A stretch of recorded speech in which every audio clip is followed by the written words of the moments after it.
안녕하세요. 하브루타 부모교육 연구소 소장 김금선입니다. 자, 오늘은 여러분들하고 약간은 무거운 주제이지만 꼭 하고 싶었던 얘기입니다. 우리 아이와 10년 관계 깨면 50년 거부당한다. 누가요? 부모가. 누구한테? 자녀로부터. 굉장히 약간 무거운 얘기죠. 그럼에도 불구하고 제가 부모교육 때 늘 하던 얘기가 있습니다. 하브루타로 10년 공들이면 100년이 행복하다. 10공 100회. 네. 근데 그 반대로 생각해 보세요. 10년을 부모님들이 어떤 제대로 된 역할을 못했을 때 우리가 이제 힘이 없고 뭔가 능력이 떨어지는 50세 이후, 요즘 100세 시대잖아요. 50세 이후에 그 거부당합니다. 자녀들한테. 뭐라고요?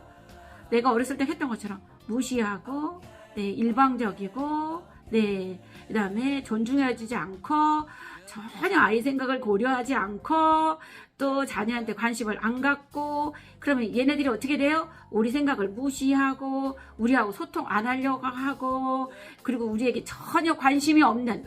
그래서 우리가 노년이 쓸쓸하면 어떻게 해요? 안 되잖아요. 너무 슬프잖아요.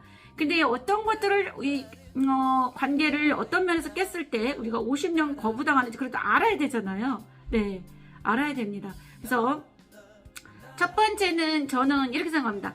아이들이 어렸을 때부터 그 감정들 있잖아요. 늘 매일매일 표현하는 감정들.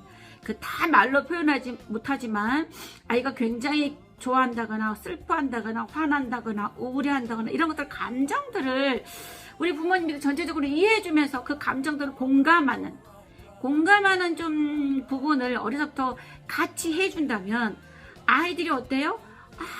나의 슬픈 감정을 엄마가 이해해주고 있어, 공감해주고 있어.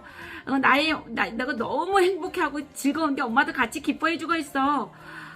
난 오늘 왜 이렇게 화가 나지? 괜히 화가 나는데 엄마가 화난 거에 대해서 크게 탓하지 않고 뭔가 좀 이해해주려고 하고 계셔. 이런 것들 있잖아요. 그래서 그 어려서부터 아이들의 감정을 공감해주고 해주는, 이해해주는 이런 역할들을 우리 부모님도 좀 하실 필요가 있지 않나. 왜냐하면 그랬을 때 우리가 노년이 되었을 때 어때요? 우리가 괜히 우울하거나 괜히 슬프거나 괜히 화가 나거나 뭐 어떤 일에 뭔가 정말 분노가 올라왔을 때 우리 생각을 거부하지 않고 어떻게? 엄마 화나겠어. 네. 엄마 속상하겠어. 진짜 나도 엄마처럼 화가 나. 라고 감정을 공감해 자녀가 있다면 우리 얼마나 행복할까요?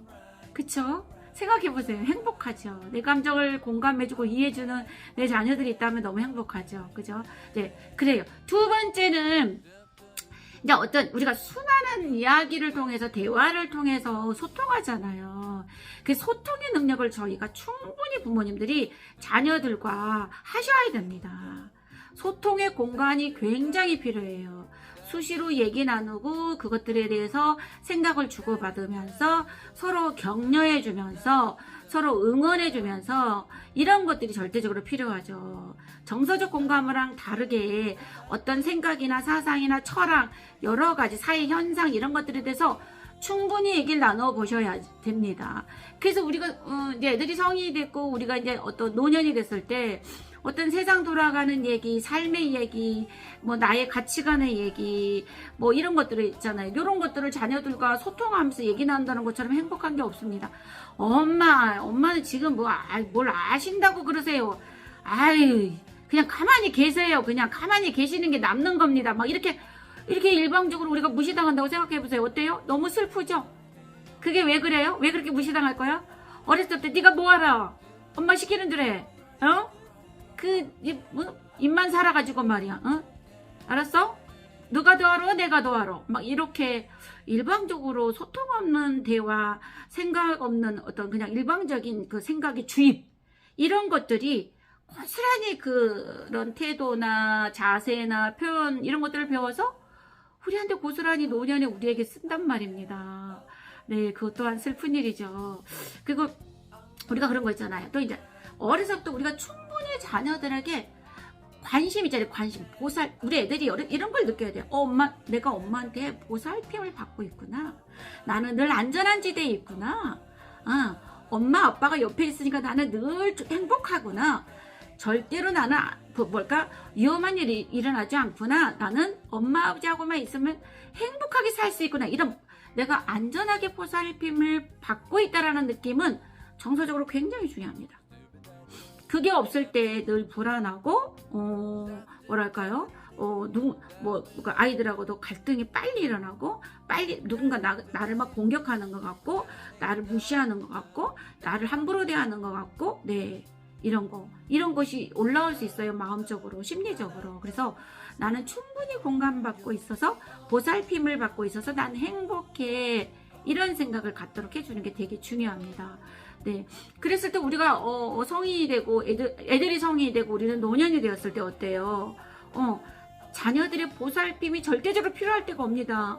엄마 불편한 거 없어? 엄마 언제든지 불편하면 말해. 엄마 힘든 거 없어? 아빠 힘드신 거 있으세요? 저희가 다 보살펴 드릴게요. 걱정하지 마세요. 저희가 있잖아요. 나는 그 한마디만 들어도 우리는 막 가슴이 뜨끈뜨끈해질 것 같아요. 지금처럼 힘이 계속 있는 건 아니거든요. 지금처럼 우리가 모든 걸 헤쳐나가서는 힘 있는 성인이 아니고 점점 힘이 없어지고 누군가의 보살핌이 필요할 때가 있거든요. 그때 우리 자녀들에게 듣고 싶은 얘기, 엄마 아빠 우리가 있잖아요. 걱정하지 마세요. 엄마 아빠 늘 안전하게 지켜드릴 겁니다. 이런 얘기를 듣는다면 얼마나 좋겠습니까? 근데 이 세 가지를 다 놓쳤다? 그럼 어떻게 되죠? 우리 노년의 삶은 행복하지가 않죠. 네, 행복하지 않습니다. 우리들의 감정을 이해해주고, 그죠? 이해해주고, 네, 공감해주고, 또 생각을 나누면서 대화에 깊이 있는 대화까지 나눌 수 있고, 그 다음에 늘 안전하게 우리 자녀들이 우리를 보살펴준다는 생각, 이 생각만 한다면 어때요? 그러면 우리 노년의 삶이 행복하겠죠. 근데 그 노년의 삶을 행복하게 하기 위해서는 전제가 뭐가 되죠? 우리 아이들의 삶, 우리가 부모님들이 이렇게 세 가지를 잘 해줬을 때 우리 노년 삶도 행복하다는 거예요. 그래서 다시 한번 정리하면 아이와의 그 10년 관계를 깨면 우리는 50년 동안 거부당한다. 네, 약간 무거운 얘기지만 꼭 하고 싶었던 얘기입니다. 네, 그래서 10년 관계 깨면 50년 거부당한다. 네, 오늘 이 얘기로 마무리를 하면서요. 다음 시간에도 좋은 내용으로 찾아뵙겠습니다. 감사합니다.